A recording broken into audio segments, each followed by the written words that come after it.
Let's open our Bibles to 2 Peter chapter 3. We're looking this evening at standing before Jesus. We're looking at, as Luke 21 said this morning, that we should watch and pray. Watch, not get hypnotized by the world, not fall asleep, not lose track of what we're here for, and pray.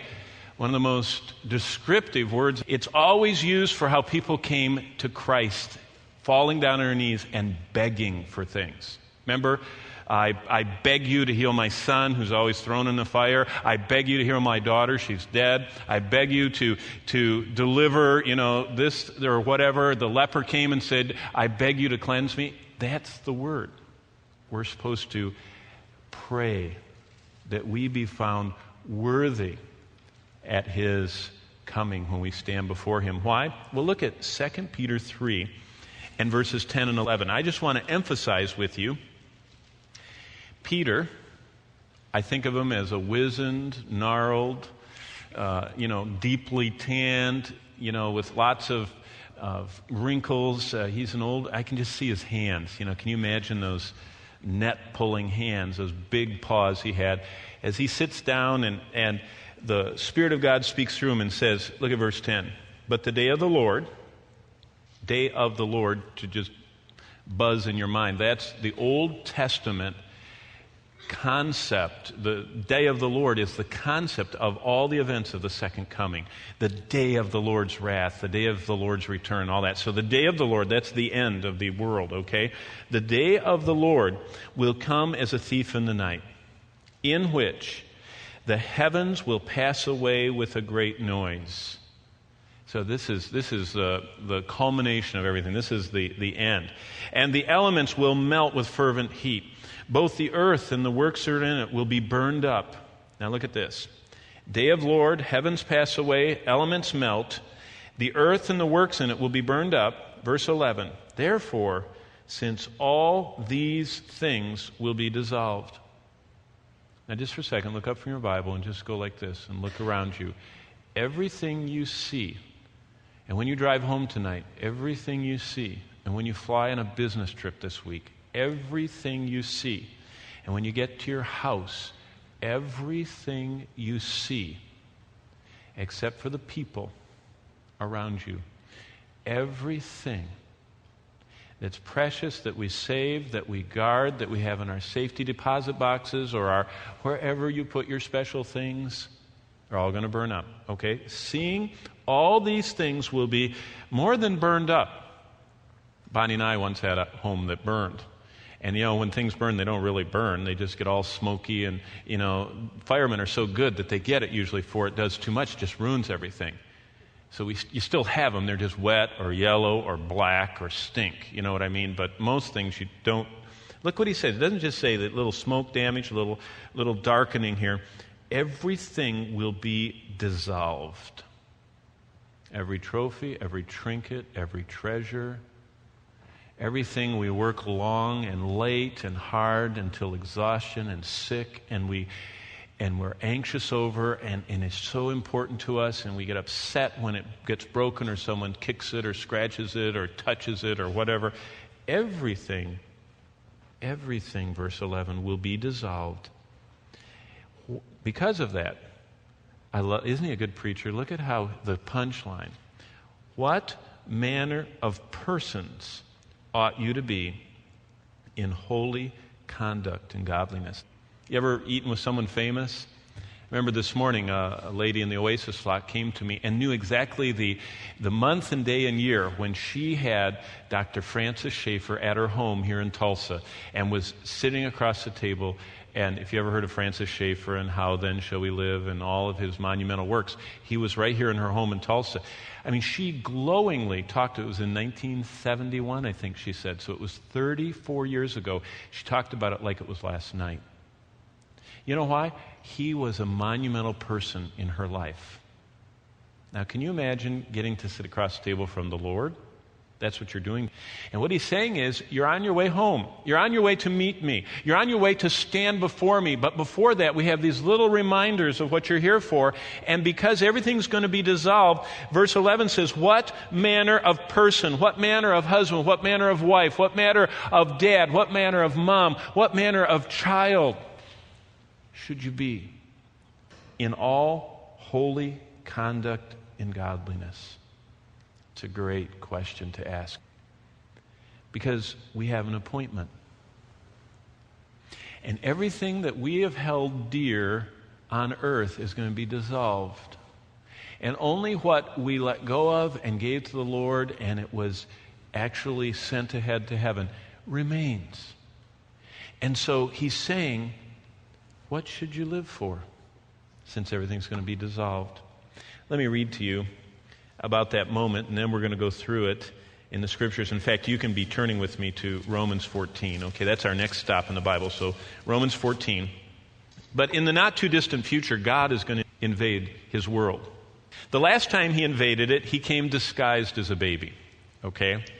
And he died a sacrificial death for the sin of the world. This time, he's not going to be hiding. As Peter says, when he comes, the elements are going to melt with fervent heat. The place is going to fall apart. That invasion is called his second coming. And at Christ's return, the staggering truth is, everyone in that moment, it will be revealed what they really were. Now, I just want to read to you 3 little paragraphs from C.S. Lewis, Clive Staples Lewis, the prolific writer. This is what he says. When that happens, he's talking about the second coming of Christ, it's the end of the world. It's when the author walks onto stage. The play is over. That's insightful. God is going to invade, all right, but what good is it saying you're on his side then when you see the whole natural universe melting away like a dream, and something else, something it never entered your head to conceive, comes crashing in? He's talking, by the way, this is mere Christianity. He's talking to worldlings who don't believe very much. So he's trying to describe Christ. Something so beautiful to us and so terrible to others that none of us will have any choices left. For this time it will be God without disguise. Something so overwhelming that it will strike, here's the 2 haves and have-nots, those that have the Son and those that don't. It will strike either irresistible love, that's to us that love him and long for him, or irresistible horror into every creature. It will be too late then to choose your side. That's why his books have been used so much. Worldlings like this way of having it presented. He was gifted. There's no use saying you choose to lie down when it's impossible to stand up. That will not be the time for choosing. It will be the time when we discover which side we really have chosen, whether we realize it or not. You see, what he's saying is that at the second coming, finally, everyone will know what only we know right now, what we're really living for, what you're really living for. Just being here doesn't mean anything in particular. You might be here because you have to be here. Maybe this is the only place to go. Maybe someone made you come. Maybe you've always come. Maybe there's something you want to go to afterward or meet someone. There are many reasons people are here. But in that day when God comes crashing in, he's going to reveal what people really were. Lewis ends with this: now, today, in this moment, now is your chance to choose the right side. God is holding back to give us that chance. That chance will not last forever. Take it or leave it. That's to worldlings. For us, for believers, that revelation, that revealing of what we really live for comes earlier. That's in Romans chapter 14. It's called Christ's judgment seat. And the question we have to ask ourselves is, are we ready? Are we ready for what he's going to ask us? Our future is all about little choices we make that reveal what we are in the sight of God. Look at verse 10 of Romans 14. For we shall all stand, I'm going to the second half of it, for we shall all stand before the judgment seat of Christ. Verse 11. For it is written, as I live, says the Lord, every knee shall bow to me, every tongue shall confess to God. That's as it is written. Now look at the explanation that he gives in verse 12. So then, each of us shall give account of himself to God. Each. Heskaton. One by one by one by one. Most people don't mind group events. If you don't like what's going on, you can kind of blend back in the crowd. If you don't want your picture taken, you stand behind someone. If you don't like to sing, you just move your mouth and let them sing, okay? It's a group thing. Most people in America, one of their most dreaded things is public speaking, when you have to get up all by yourself and say something. You know what the Lord says? And by the way, Paul mentions this repeatedly. I mean, over and over and over. He calls it the day of Christ. He calls it the day of the Lord. And he talks about this future moment when we have to stand by ourselves. Verse 12. And give account. You ever notice how many of Christ's parables are about this accounting stuff? The talent thing. You know, the master goes away and gives them, and they're supposed to do something, and then they're supposed to come back. And we comfortably say, well, that means I'm supposed to use my piano playing abilities for the Lord. And so we comfort ourselves. It is much deeper than that.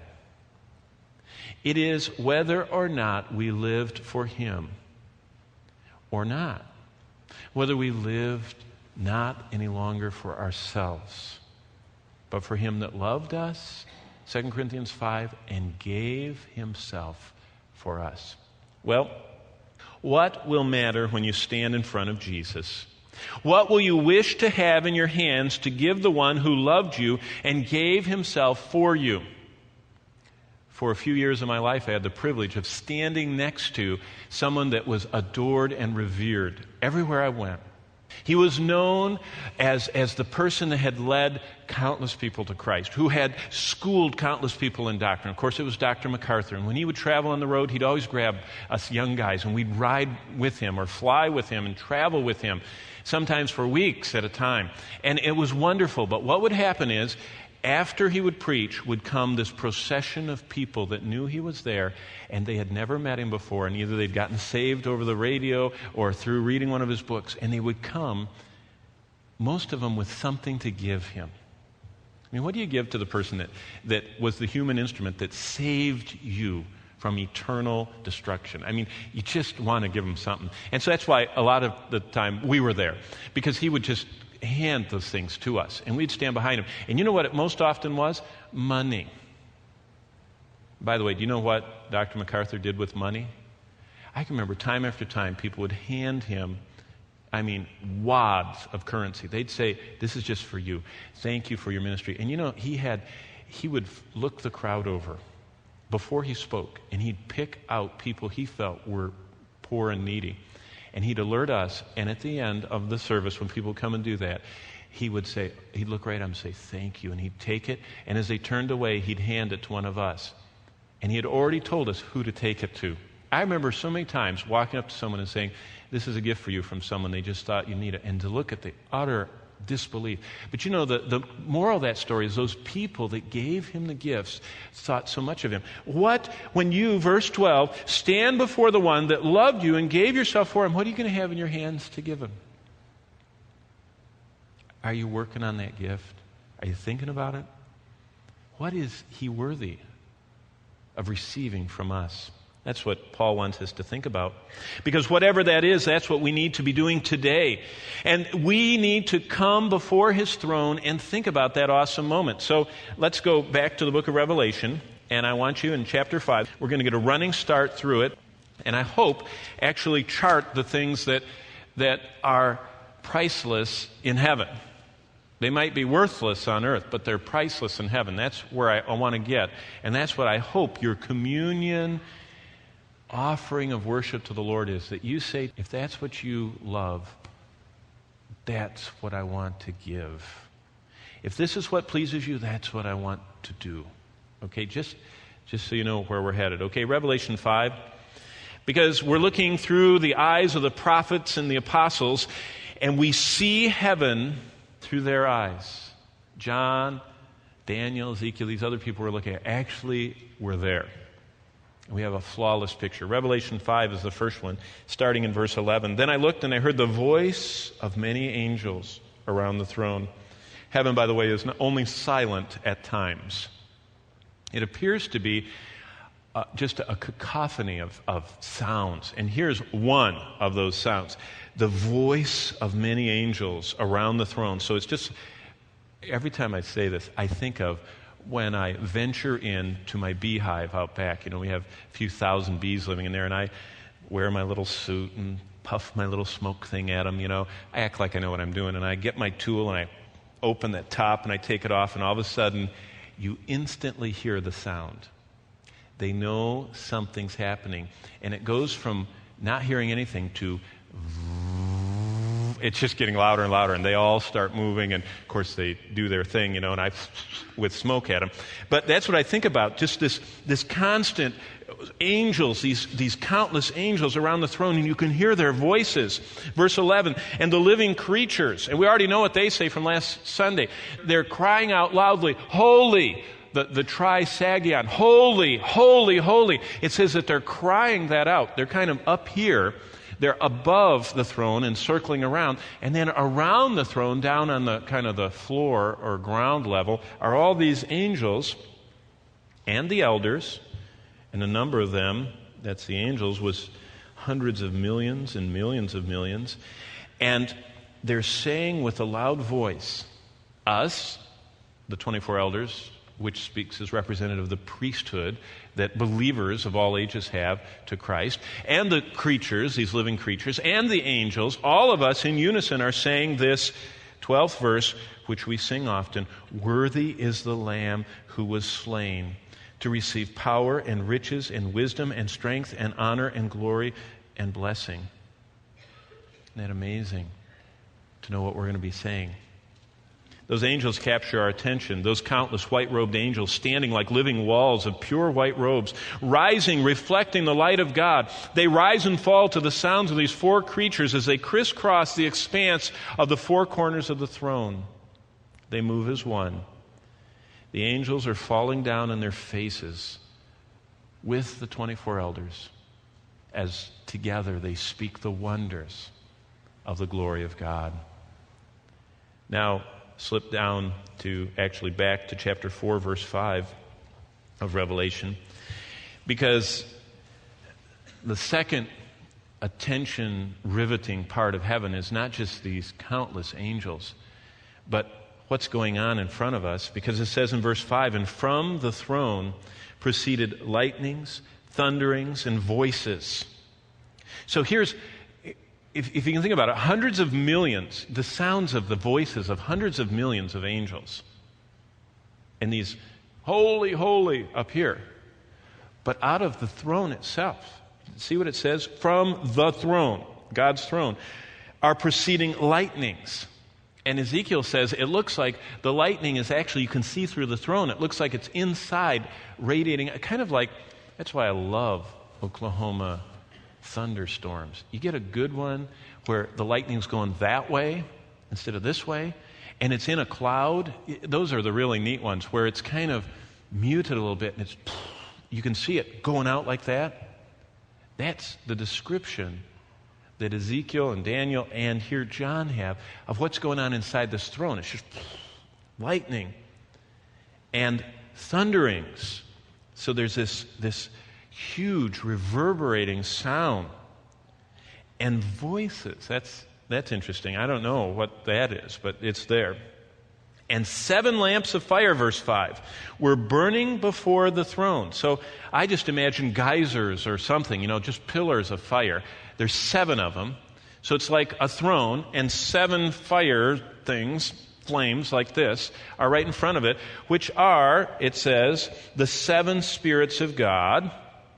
And it appears that these could be, because they're alluded to in other places, the 7 that Luke talks about, angels that always face God.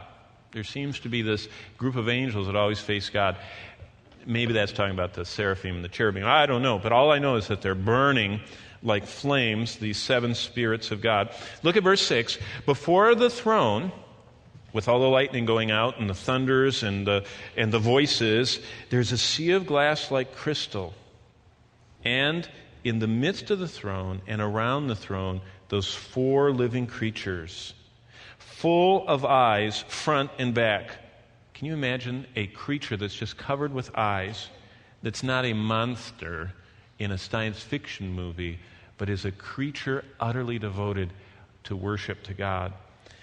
And these, verse 7, the first was like a lion, which parallels Christ, King of the Jews, which parallels the Gospel by Matthew.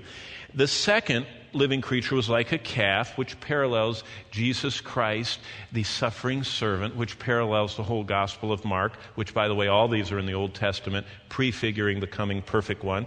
And the third creature had the face of a man, which parallels, by the way, they're even in the right order, because that parallels the Gospel by Luke, which presents Christ as the perfect man for the Greeks who wanted a perfect man. So this creature that had the face of a man. And the fourth creature was like a flying eagle. Isn't it interesting that these creatures are mentioned in the same order as Matthew, Mark, Luke, and John, and the same representative image that were on the standards of we could go into this. All the tribes of Israel gathered around these 4 creatures' faces too. They organized Israel that way. They were in the tabernacle, and now they're around the throne. This is important to God. Like a flying eagle, which is a picture of Christ as divine, which is the whole theme of the Gospel by John.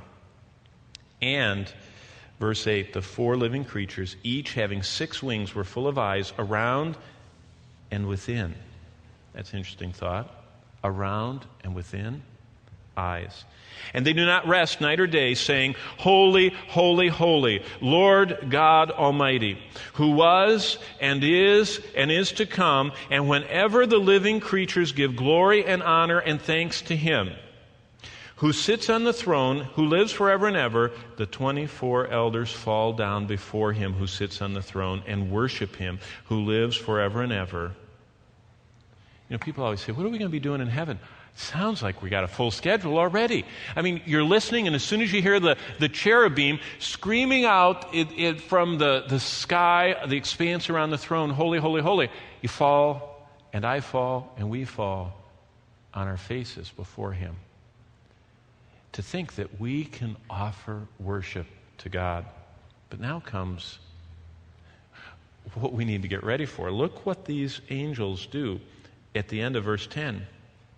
And cast their crowns before the throne. Because of this, every time the creatures speak, they cast their crowns. It appears to be that you get them back, and then you cast them, you get to get them back, and you get to cast them. It's kind of like an eternal memorial that you keep getting to offer to the Lord. Do you ever think about that? Not one time. It's not like saying, well, I was really busy in my career and school and my life and my everything else, and so I only got to do this, but there you go.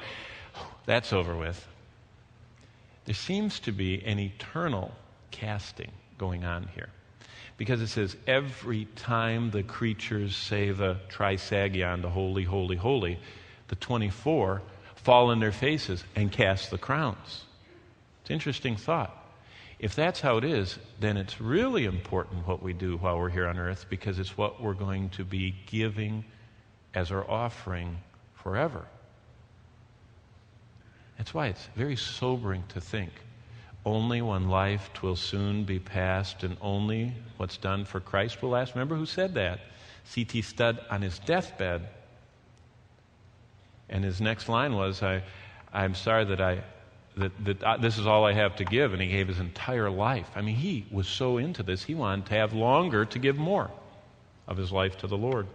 Okay, and they say, as they cast the crowns, verse 11, you are worthy, O Lord, to receive glory and honor and power.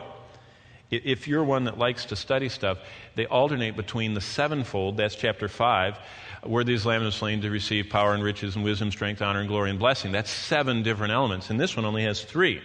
You're worthy to receive glory, honor, and power. And then they talk about you created all things, and by your will they exist and were created.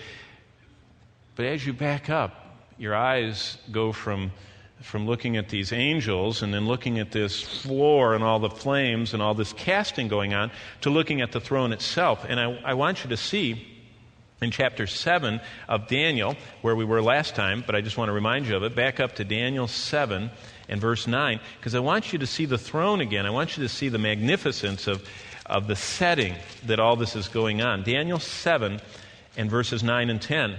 Because central to heaven is the throne of God. And central to the book of Revelation is this throne that's completely encircled by this rainbow that's over and around and beneath it that John talked about. And we're overwhelmed by the massive rumble of power and the endless peals of thunder and the flashes of lightning that radiate outward from within.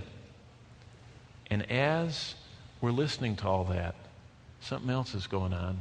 There's a waterfall. There's a river of fire. It says in Daniel chapter 7, look at verse 9. I watched till thrones were put in place. By the way, thrones. See, these things are not looking at something in the future. He actually was seeing it happen. That's something that is very boggling. He didn't see a representation of the future. Each of these prophets actually saw the future.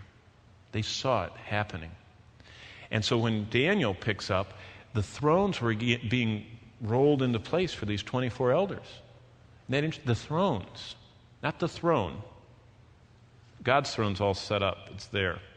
The thrones were coming. And the thrones were put in place. And the Ancient of Days was seated. His garment was white as snow. The hair of his head was pure wool. That's Revelation 1, describing how Christ looks right now. Remember, God is a spirit. God doesn't have a robe. God the Father. As W.A. Criswell of Dallas so succinctly said when he preached through this, he said, the only God you'll ever see is Jesus Christ. You understand that?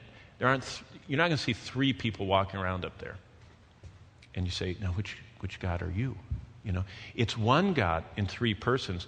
Two of them are represented by the dove, and because they're invisible spirits.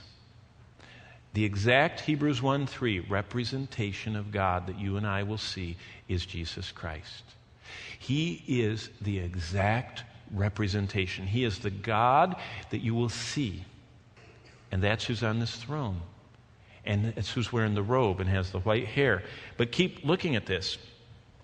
His throne was a fiery flame. Remember, I just told you about the lightning coming out, and it says it looks like a gemstone. The whole thing looks like a gemstone, but it's got lightning, but it's also on fire. And there seems to be something moving on it. Its wheels, whatever that is, are burning fire, and a fiery stream issued and came forth from before the throne. So there seems to be like a fountain and a river of fire flowing outward from this throne. And no one seems to be alarmed, because fire only burns away impurities, and there's nothing impure in heaven.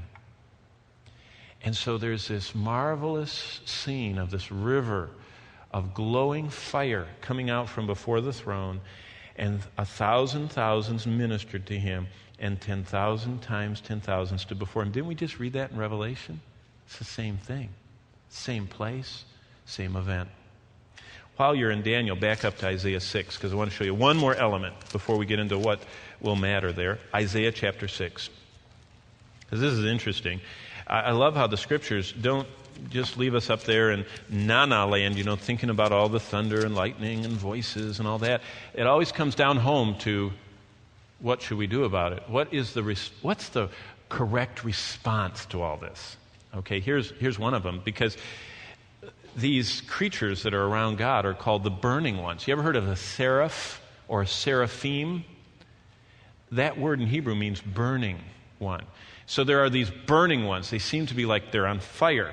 And that's what Isaiah saw in Isaiah 6 in verse 1. In the year that King Uzziah died, I saw the Lord sitting on a throne. Same throne, here we are back. There it is. High and lifted up, and the train of his robe filled the temple. Above it stood the seraphim, the burning ones.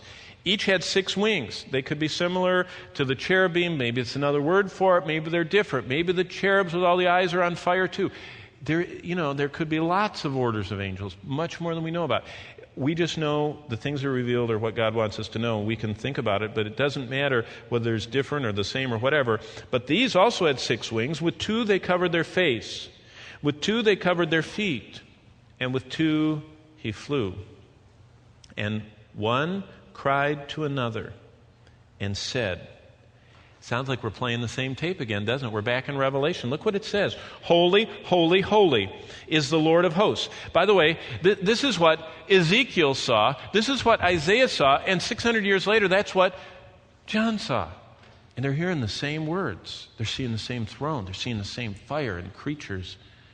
And they're describing the future, but they were there, which is unbelievable. Only God can do that. And they said, holy, holy, holy is the Lord of hosts. The whole earth is full of his glory. And the posts of the doors were shaken by the voice of him who cried out. And the house was filled with smoke. And I said, here's the result.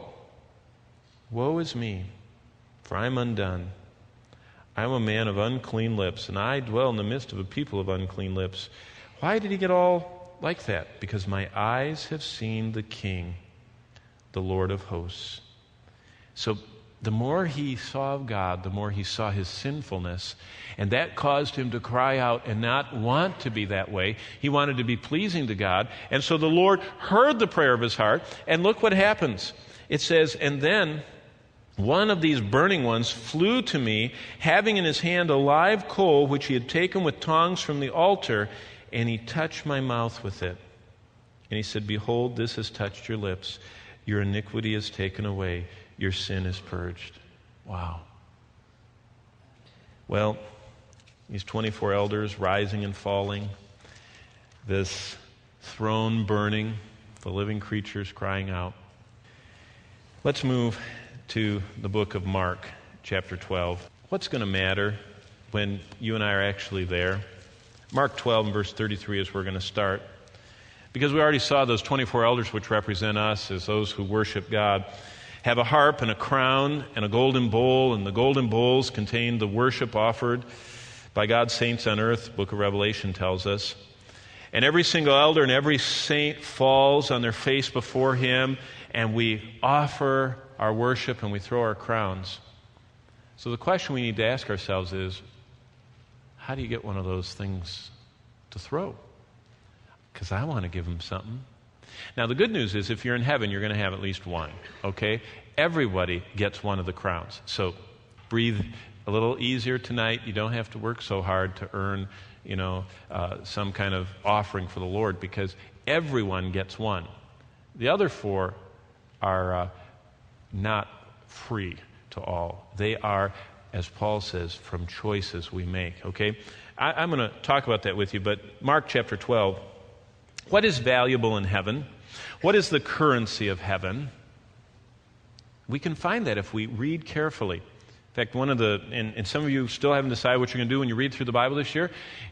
You could do this. You could look at all the scenes of heaven. They're all the way through the Scriptures. You find them. I mean, Moses gets to go up there, and he sees the sapphire blue crystal sea around the throne. And he actually gets with the elders of Israel to eat in front of God. What we're doing tonight at communion, only they were having a special meal as the covenant people of God. So you can find heaven all the way through the Scriptures. That's a neat study. If you don't have anything else you're looking for, get a pen and mark that. But what is the offering that we get to offer to the Lord in heaven? What can we do on earth that matters in heaven? What can we do on earth that lasts in heaven? What can we do on earth that is precious and deposited in heaven? That's a constant source of study for me. And let me just show you how far I've gotten. These are as many as I've found, okay? Starting in Mark 12, verse 33, because the first one is this.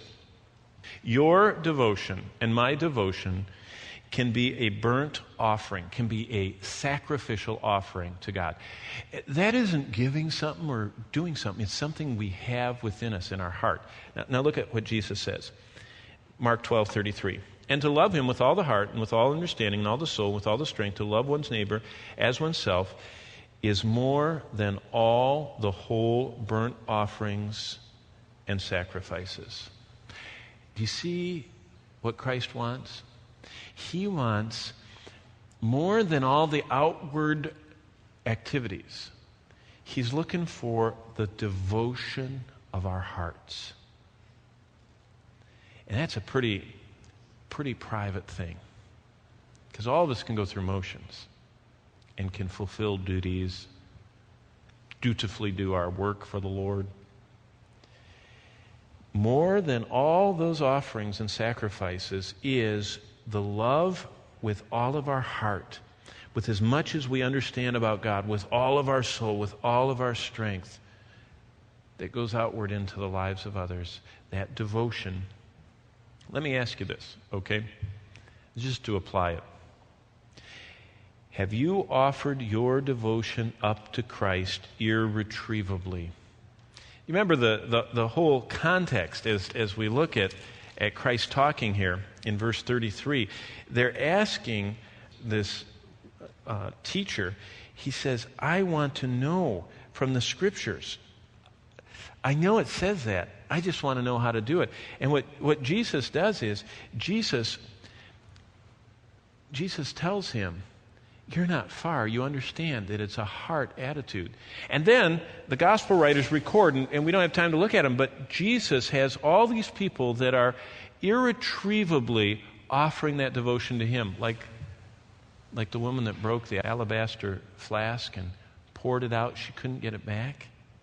That was a physical picture of what he's talking about here. What have you and I irretrievably, completely, and lovingly given up for Christ? Now, what are some things we can do? We can give him time every day because we love him. You know, if you love anybody on earth, you want to be around him. You want to spend time with him, right?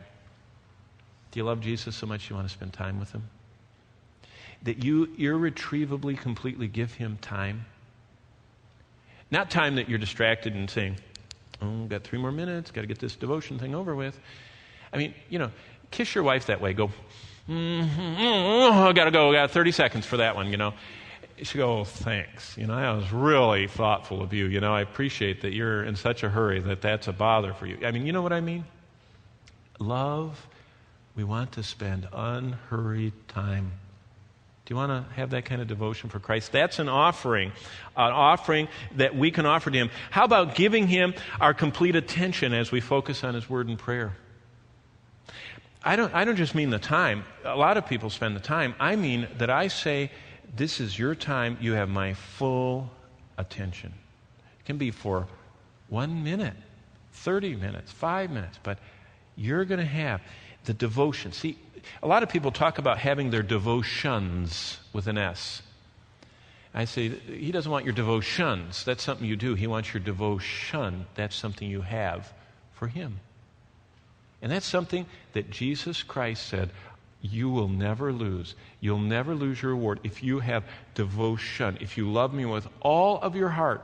Maybe not every moment of your life, but those times of utter, irretrievable devotion to him he loves. Here's another one, just that you know so well. Look at Romans 12 and think of it in a different way. You know Romans 12, 1 and 2. Turn there with me. Let me show it to you in a different light. Romans 12, 1 and 2. We learn it at camp when we're little. We learn it in Awana. We know it as a verse. I beseech you, brethren, by the mercies of God, that you present your body. Your body, your life, my life can be a sacrifice to God. He says, give me your devotion and follow through with that devotion by giving me a vehicle to work with. I want your body. I want you to give me your body and say it's all yours. It's verse 1, a living, alive sacrifice for you. Now, all of us, as soon as we heard that, sometime in our life have said, you can have it. But you know what happens by default? Kind of like your computer, if it gets mixed up, you go back to the default settings. And you know what? We're just like the machines we make. When we get mixed up, we revert to our default settings. And you know what our default setting is? It's not Romans 12:1. And what we need to do is renew that offering of all we are to him. We repeat the simple words. Did you know our family, we're reading through the Bible, we're in 1 Samuel. We were just reading about little boy Samuel. Remember Hannah, his mother, presented him to Eli the priest, and he lives in the tabernacle back then, and he's sleeping in his little place, wherever it was in the tabernacle, and he hears a voice, and he jumps up and runs to Eli and says, yes, yes, yes. And he said, I didn't call you, go back to bed. And so then he goes and lays down, he hears the voice again, he goes, yeah, Eli, what do you want? And he said, I didn't call you, go back to bed. And finally Eli went, yeah, that's the Lord. This time, Samuel, in bed, don't come running to me.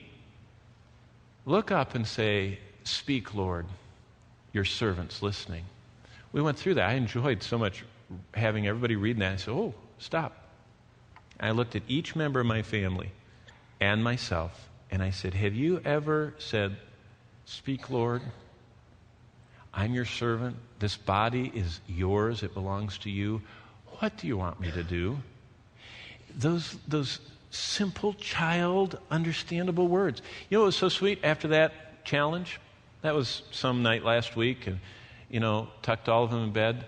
It was so sweet. Next morning, they're all getting up, and wandering around, and one of the little buddies came up to me and said, I said that to the Lord this morning.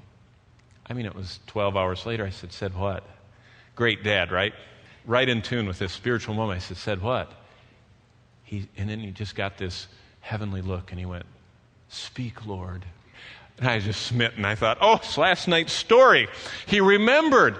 And he says, when I got out of bed this morning, I said, what, Lord, do you want me to do? Now, if a 7-year-old can do that, can 17-year-olds, 27, 37, 57, 87? Those simple, childlike words, speak, Lord, your servant is listening, delights the Lord. And that's what Romans 12:1 is about. You and I can offer our life, not once at a campfire 25 years ago, but tonight. Say, speak to me, Lord, your servant's listening. Tomorrow morning, Lord, I'm your servant. This body's yours. My devotion is toward you. How do you want me to serve you today? Can you imagine what God will do if you really mean it?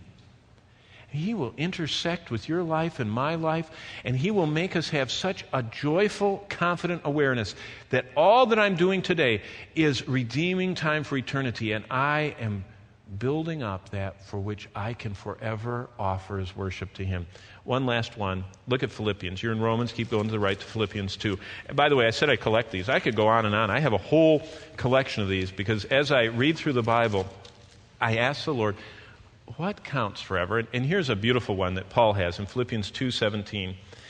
He says, Philippians 2:17, I am being poured out as a drink offering on the sacrifice and service of your faith, and I am glad and rejoice with you all. What's he saying? He's saying his service for Christ's church was a drink offering. What's a drink offering? We're so far removed from Jewish life. A drink offering was when the priest would take what they brought in, their wine, and they would take it and they would pour it out. And where was the tabernacle? It was out in the sand. And they would pour it out, and when you put a liquid in the Sinai desert, that sand goes, it's gone. You couldn't dig fast enough to get it. It's gone. And what Paul said is, my strength, my life, my breath, I'm pouring out in the service of Christ's church. And it's gone. It's irrecoverable. I can't get it back. Are you pouring out what you cannot keep to Christ? If so, you can't lose it. Now think of some things. Each time you serve, in your heart, if you serve in a classroom, look up and say, Lord, I'm irretrievably pouring out this time for you. You serve in the nursery, say, walk in. They'll think you're looking at the stained tiles, up on where the water used to leak. And you look up and they say, no, I'm not looking at that. I'm saying, Lord, I'm irretrievably pouring out this time to you that I serve. You serve Wednesday night with the masses of kids in Awana. When you walk into your post, your listening post, or your room and you're setting it up, pause for a second. And you'll get a thrill in your heart. You know what happens? We just kind of do stuff. And we don't stop. And say, Lord, I'm offering this time to you. I'm giving you this time.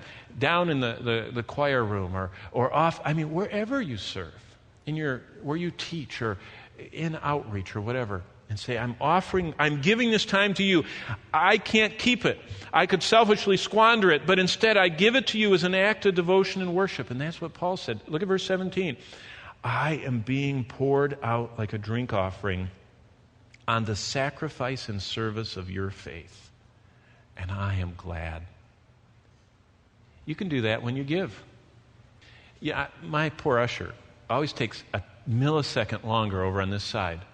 Because when I see that bag coming, I reach in, pull out my check, and in that moment I'm holding it, and I say, Lord, I'm giving this to you. Now, yes, it's going in that little, soft velvet bag with those handles, and I know it, and I know there's going to be some men somewhere that are going to be separating and flattening them, and someone's going to type it all in. But I didn't give it to the machine. I didn't give it to the organization. I didn't give it to the... Did you all just get your little sheet in the mail, that shows all your gifts? No. I gave it to Christ. And you can make each gift of your time in that room or on that ministry or in that rehearsal or in that service work or pick-up day and clean-up day or whatever. Offering, you can say, look at this, I am pouring out like a drink offering. I'm giving something that I could grasp to and hold on to, my time or my treasures, and I'm giving it to you. I'm pouring it out irretrievably for you. That's just a few. Our gifts can be fragrant worship offerings. Our worship can be a praise offering. Our deeds can be spiritual sacrifices. Our prayers can be incense. Think about the moment when you're going to stand and you're going to hear that sound of those angels as they start saying, holy. And as you hear that, you start feeling yourself falling down and casting what you were in this life for Jesus Christ. What you did by His grace. What you denied of yourself. And irretrievably offered to Him. Your time, your treasures, your devotion, prayers, sacrificial ministry in others' lives. You're going to be casting that before Him. I don't know how He's going to get them back to us, but we're going to hear the call again. We're going to cast it again. Let's bow before Him. Father in heaven, I thank You. I thank You that we get to come tonight to sync with heaven. In this moment when we bow before You and we push everything else out and we seek Your cleansing and ask for Your filling, we're in concert with what is constantly rising before Your throne. And our worship tonight can rise like an offering before You as You sit on Your throne. You're here tonight. You're meeting with us. Lord Jesus, You've told us in Revelation you're actually walking up and down the aisles looking for whether with our whole heart we'll seek You tonight. And I pray that we might. The greatest thing we can do is to worship You. Worship the Lord thy God. In Him only we can serve. But we want to worship. Energize our worship. Thank You for the bread which portrays Your body which was given for us. Thank You that You gave Yourself for me. And I pray that all I have, I would give back to You and all of us tonight. For Your glory we ask. In the name of Jesus, amen.